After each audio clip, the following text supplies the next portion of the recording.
Shalom, everyone, and good afternoon from Connect in Galilee, in Israel. Just a few hours ago, right behind me, few Israeli fighter jets took off. In fact, we saw the takeoff.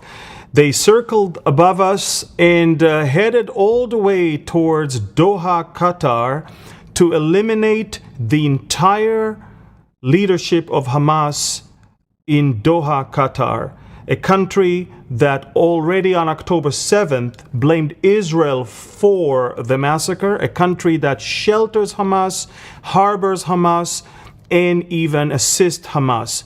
Qatar is an enemy country. Qatar is behind the refusal of Hamas to move forward with any deal. And in a brilliant maneuver, President Trump put on the table a deal that caused all the leaders of Hamas to gather in one room. In fact, up until yesterday, not all of them were in Doha, Qatar. Some were in Turkey, the other hosting country of Hamas.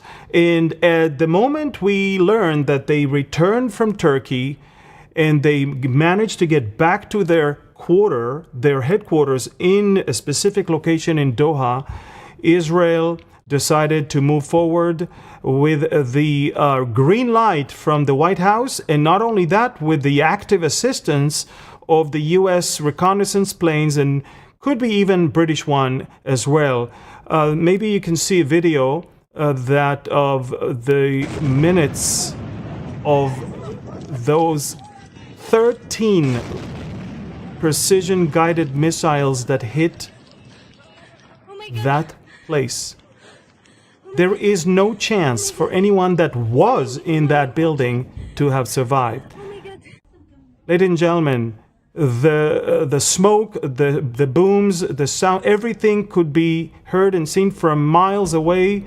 Israel again eliminated in a daring operation, eliminated almost the entire leadership of Hamas abroad. We're talking about all of their delegation that is meeting with the Iranian foreign minister and all the Arab leaders around the world. Again, ladies and gentlemen, major drama in the Middle East. Israel struck in the heart of Doha, Qatar, the headquarters of Hamas, and most likely eliminated the entire leadership of Hamas abroad. Literally, there's no one that is left to talk to right now because there's almost no one left in Gaza also. And even their legendary spokesperson was eliminated a few days ago. That's the villa. That's the room where all of them sat around a table to meet and discuss the Trump deal that was on the table, ladies and gentlemen. So again, big news, drama in the Middle East, where the terrorists thought they are sheltered and safe and secure. Israel surprised them. A quartet of Israeli F-16s made it to the heart of Doha. We saw them taking off, by the way. We guessed that it's neither Gaza nor Lebanon or Syria because of the direction that they took. And I told my team, folks, this is an interesting thing. Ladies and gentlemen, an hour and a half later, we heard the booms. This is the map if you want to more or less understand the distance that the Israeli fighter jet had to take, all the way from Israel to Qatar, to Doha, to the actual headquarters of Hamas in that city, in the capital of this terror harboring country. This country is a country that is bribing every person they want to buy. This person is a country that, with money, is spreading hatred towards Israel, anti-Semitism, hatreds towards the West, hatreds towards America.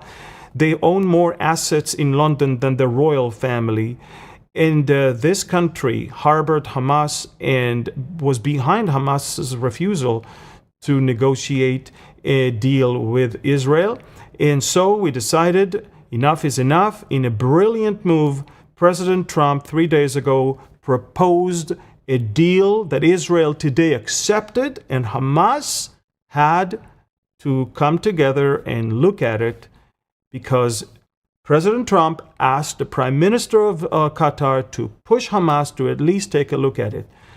Little did the Qatari Prime Minister know that that was a brilliant move to bring them together into one room so we can finally get them. Now, all of these people were gloating on October 7th. There is footage on my Telegram channel where you can see them all giving a prayer of praise and thanksgiving to Allah during the massacre of October 7th.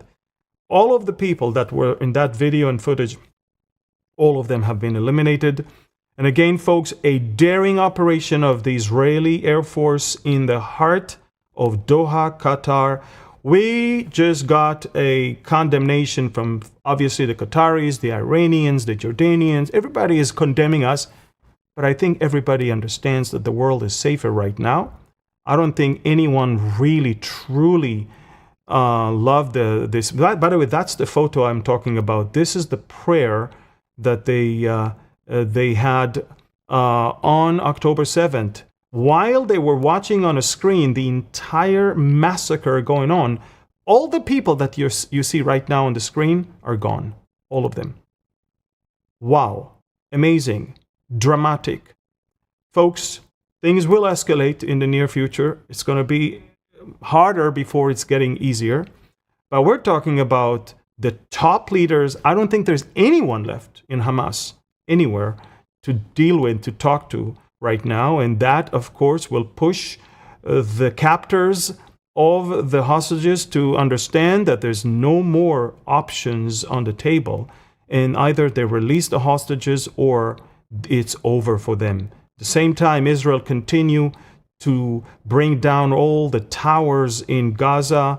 We have literally flattened over 100 multi-story buildings in Gaza City in the last 48 hours, and we continue to operate there. Folks, yes, the terror attack in Jerusalem yesterday was a big blow. 4 Israeli soldiers were killed also in Gaza. But we are determined to destroy Hamas, bring the hostages, and remove that threat. And so, folks, again, drama, major drama. Share these news with as many people as you can. I'll give you many more updates on Telegram. And tomorrow, 10 a.m.